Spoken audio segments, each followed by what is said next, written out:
Hello dear students, welcome back to my YouTube channel Real Nurse Stories Jishma. കുറേ നാളായി നമ്മൾ video ഇട്ടിട്ട്.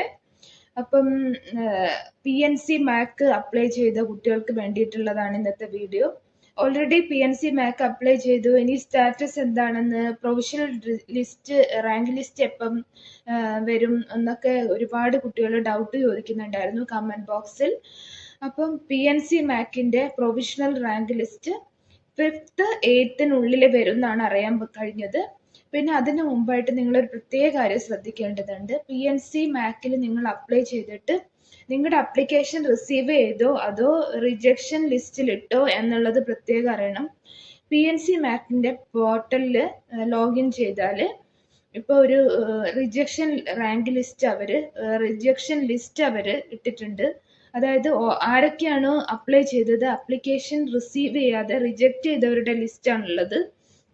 അപ്പം എനിക്കറിയാൻ കഴിഞ്ഞത് ആ റിജക്ഷൻ ലിസ്റ്റിൽ ഇപ്പം മിനിമം മാർക്ക്, ഒരു ബേസിക് മിനിമം മാർക്ക് നിങ്ങൾക്ക് ഇല്ലെങ്കിൽ അവർ റിജക്ഷനിൽ ഇട്ടിട്ടുണ്ടാവും. അതായത് അപ്ലിക്കേഷനിൽ ഫിസിക്സ്, കെമിസ്ട്രി, ബയോളജിക്കൊക്കെ നിങ്ങൾ ഒരു മിനിമം മാർക്ക് പറഞ്ഞിട്ടുണ്ട്. അതിൽ കുറവാണെങ്കിൽ നിങ്ങൾ റിജക്ഷൻ ലിസ്റ്റിൽ ഇട്ടിട്ടുണ്ടാവും.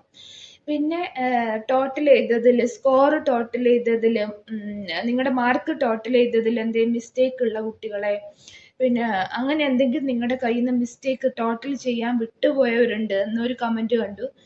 മാർക്ക് ടോട്ടൽ ചെയ്യാൻ വിട്ടുപോയി അങ്ങനെ എന്തോ. അപ്പൊ അങ്ങനെയുള്ള കുട്ടികളെയൊക്കെ റിജക്ഷൻ ലിസ്റ്റിലാണ് ഇടുക.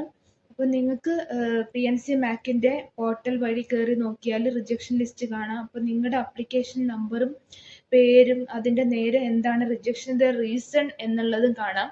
അപ്പൊ ഈ റിജക്ഷനിൽ എന്തെങ്കിലും വന്നാൽ, അതായത് മാർക്ക് കുറവുള്ളതൊന്നും നമുക്കൊന്നും ചെയ്യാൻ പറ്റില്ല. അല്ലാത്ത റിജക്ഷൻ, അതായത് ഇപ്പൊ മാർക്ക് ടോട്ടൽ ചെയ്തത് മാറിപ്പോയി, അതിൽ മിസ്റ്റേക്ക് വന്നു, അങ്ങനെയൊക്കെയുള്ള കേസിൽ നിങ്ങൾക്കൊരു ഹെൽപ്പ് ലൈൻ ഉണ്ട്. PNC MACന്റെ ഹെൽപ്പ് ലൈൻ ഉണ്ട്. ആ ഒരു മെയിൽ ഐ ഡിയിലേക്ക്, ഒരു മെയിൽ ഐ ഡി ഉണ്ട്, ഞാനത് ഇവിടെ കൊടുക്കാം. ആ മെയിൽ ഐ ഡിയിലേക്ക് നിങ്ങൾക്ക് നിങ്ങളുടെ അപ്ലിക്കേഷൻ നമ്പർ കറക്റ്റ് എഴുതിയിട്ട് നിങ്ങളുടെ പേരും എഴുതിയിട്ട് നിങ്ങൾക്ക് എന്താണ് നിങ്ങളുടെ എറർ സംഭവിച്ചത്, അത് കറക്ഷൻ ചെയ്യാൻ പറ്റുന്നതാണെങ്കിൽ അതിനെ പറ്റി എക്സ്പ്ലെയിൻ ചെയ്തിട്ട് ഒരു മെയില് നിങ്ങൾക്ക് PNC MACന്റെ ഹെൽപ്പ് ലൈൻ ഡെസ്കിലേക്ക് അയക്കാൻ പറ്റുന്നതാണ്. ഇനിയിപ്പം നിങ്ങൾക്ക് കോണ്ടാക്ട് ചെയ്യണമെങ്കിൽ PNC MACന്റെ ഒരു ഹെൽപ്പ് ലൈൻ കോണ്ടാക്ട് നമ്പർ ഉണ്ട്, അതിലേക്ക് നിങ്ങൾക്ക് കോണ്ടാക്ട് ചെയ്യാൻ പറ്റുന്നതാണ്. അപ്പം പ്രൊവിഷണൽ റാങ്ക് ലിസ്റ്റ് ഞാൻ പറഞ്ഞല്ലോ 5th 8th ഇടയിലാണ് വരാമെന്നാണ് അറിയാൻ കഴിഞ്ഞത്. പിന്നെ അപ്പൊ പ്രൊവിഷണൽ റാങ്ക് ലിസ്റ്റ് വന്നാൽ നിങ്ങൾക്ക് ഓൾറെഡി അറിയാൻ പറ്റും നിങ്ങൾക്ക് ഏത് കോളേജിലാണ് കിട്ടുക, അങ്ങനെയൊക്കെ നിങ്ങൾക്ക് അറിയാൻ പറ്റും. ഏകദേശം എത്ര റാങ്ക് ഉണ്ടാവും എന്നൊക്കെ അറിയാൻ പറ്റും. പിന്നെ അതിന്റെ മെയിൻ റാങ്ക് ലിസ്റ്റ് വരുന്നത് ഒരു 3-4 ഡേയ്സ്, പ്രൊവിഷണൽ റാങ്ക് ലിസ്റ്റ് വന്നതിന് ശേഷം ഒരു 3-4 ഡേയ്സ് കഴിഞ്ഞിട്ടാണ് മെയിൻ റാങ്ക് ലിസ്റ്റ് വരുന്നത്. പിന്നെ ഒരുപാട് കുട്ടികൾ ചോദിച്ചിട്ടുണ്ടായിരുന്നു PNC MACലൂടെ അപ്ലൈ ചെയ്യുമ്പം ഡൊണേഷൻ കൊടുക്കണമെന്ന്. ഡൊണേഷൻ ഇല്ല. ഫീസ് ഗവൺമെന്റ് ഒരു പ്രൈവറ്റ് കോളേജിന് ഒരു നിശ്ചിതമായിട്ടുള്ള ഒരു ഫീസ് പറഞ്ഞിട്ടുണ്ട്. ആ ഒരു ഫീസ് മാത്രമേ നിങ്ങൾ കൊടുക്കേണ്ടതുള്ളൂ PNC MACലൂടെ കിട്ടുകയാണെങ്കിൽ. അപ്പോൾ ഓൾ ദ ബെസ്റ്റ്.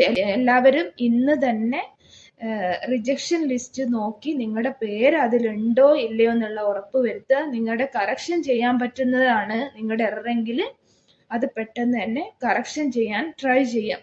കറക്ഷൻ ചെയ്യാൻ പറ്റും എന്നുള്ളതിൽ നമുക്കൊരു ഗ്യാരണ്ടി ഇല്ല. നിങ്ങൾ മാക്സിമം ട്രൈ ചെയ്ത് നോക്കുക. Thank you for watching the video.